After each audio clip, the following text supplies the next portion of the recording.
नमस्कार दोस्तों, क्राइम तक में आपका स्वागत है। खबर है उत्तर प्रदेश के चित्रकूट से, जहां पर एक बच्चे का पहले अपहरण किया गया, उसके बाद उसकी हत्या कर दी गई। इस मामले में पुलिस ने एक शख्स का एनकाउंटर कर दिया। यूपी पुलिस ने एक आरोपी को पकड़ लिया है, लेकिन जिस तरह से घटना सामने आई, कई सवाल खड़े हो गए। पूरी खबर आपको बताता हूं सिलसिलेवार तरीके से। यहां पर एक व्यवसायी रहते हैं जिनका नाम है अशोक केसरवानी। उनका 13 साल का बेटा था आयुष, जिसको उसके पड़ोसियों, जिनमें जो आरोपी थे उनके नाम थे कल्लू और इरफान, ने किडनैप कर लिया था। इसके बाद अब उसका मर्डर कर दिया। दरअसल फिरौती भी मांगी गई थी 40 लाख रुपए। पुलिस लगातार आरोपियों को ट्रैक कर रही थी। उनको पता चल गया था कि पुलिस उनको तलाश रही है, लेकिन पुलिस आरोपियों तक नहीं पहुंच पाई। तब जब बच्चा उनके पास जिंदा था, तब पहुंची जब बच्चे को वो ऑलरेडी मार चुके थे। इसके बाद उन्होंने बच्चे को एक बक्से में बंद कर दिया। आप सोचिए किस तरह से पुलिस को टाइमली इंफॉर्मेशन नहीं मिली, और इसी वजह से जो बदमाश थे वो डर की वजह से उन्होंने बच्चे को मार दिया और उसके बाद भाग गए। लेकिन बाद में उनकी लोकेशन ट्रैक की गई और इस मामले में कार्रवाई की गई। पहला आरोपी मारा गया है, दूसरा गिरफ्तार हुआ है। आपको बता दूं, 40 लाख रुपए की भारी भरकम फिरौती मांगी गई थी। जब परिवार फिरौती नहीं दे पाया तो उन्होंने हत्या कर दी और शव को एक बक्से में भरकर सड़क के किनारे फेंक दिया। आप सोचिए परिवार पर क्या बीत रही होगी। उसके बाद वहां पर हंगामा हुआ है, पुलिस मौके पर तैनात है, ग्रामीण सड़कों पर उतर आए, पुलिस से तुरंत कार्रवाई करने की मांग की। कल्लू से मुठभेड़ की है पुलिस ने, उसे मार गिराया, जबकि दूसरा आरोपी इरफान है वो भी गंभीर हालत में एडमिट है। यह भी पता चला है कि घटना की सूचना, ये बताते हैं, 9 बजे दी गई थी और परिवार को फोन करीबन 8:30 से 8:45 के बीच में आया था और पुलिस को 9 बजे बता दिया गया था। इसके बाद पुलिस एक्टिव हो गई और यह पता चला है कि कल्लू पहले इस घर में किराएदार था और उसने 10 दिसंबर को मकान खाली कर दिया था। इसके बाद दोनों आरोपियों ने पुरानी जान पहचान का फायदा उठाकर बच्चे का किडनैप कर लिया और उसके बाद इस तरह से फिरौती की मांग की। आप सोचिए कितनी दर्दनाक खबर है। दरअसल बरगढ़ थाना है जहां का ये पूरा वाकया है। अशोक केसरवानी वहाँ व्यापारी है और उनका किराएदार था इरफान और कल्लू। इन दोनों ने इस घटना को अंजाम दिया है। इसके बाद आप सोचिए कि शुरुआत में पुलिस के पास जब मुकदमा दर्ज कराया तो पुलिस ने कोशिश की शुरुआत में ढूंढने की।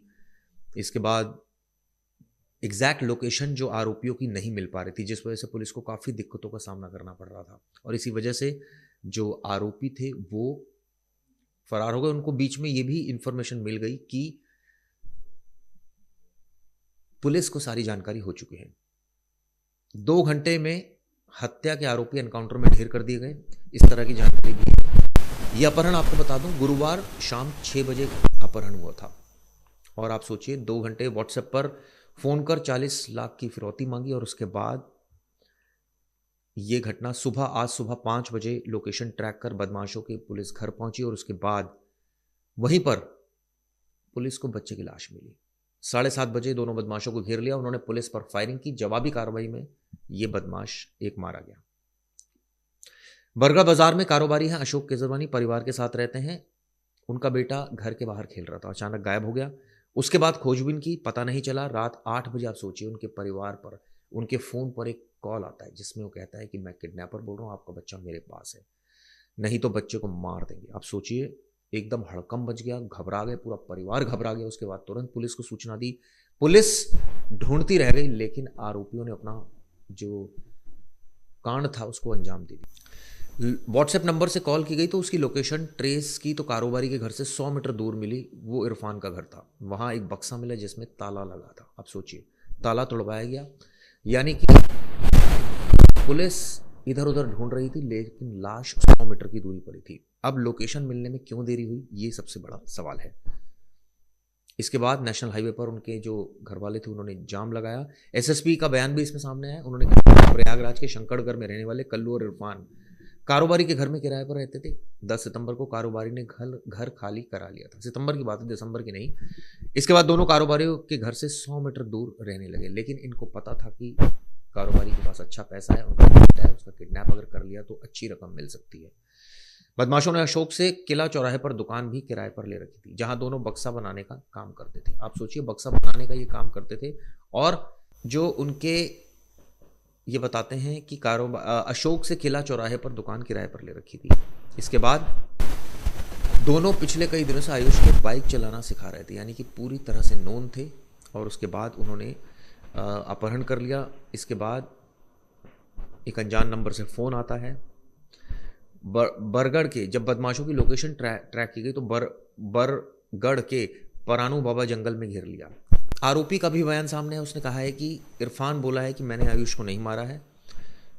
परिवार में एक छोटा बेटा था, आयुष 2 बेटे हैं जो केसरवानी परिवार के घर में। उसको छोटू बुलाते थे, 9th क्लास में पढ़ता था। बड़ा बेटा 15 साल का है, वो 9th उसके बारे में ज़्यादा जानकारी अभी नहीं मिल पाई है। इस वक्त जो व्यापारी है सतीश केजरीवाल ने कहा है कि हमारे व्यापारी भाई के बेटे का अपहरण कर हत्या कर दी गई, बेरहमी से मारा है। 13 साल के बच्चे का रस्सी से गला कसा और छाती पर कई बार पत्थर मारा। इस तरह की जानकारी निकलकर सामने आ रही है। और ये भी पता चला है जो कारोबारी हैं, जैसे मैंने आपको बताया कपड़ा कारोबारी थे अशोक केजरवानी,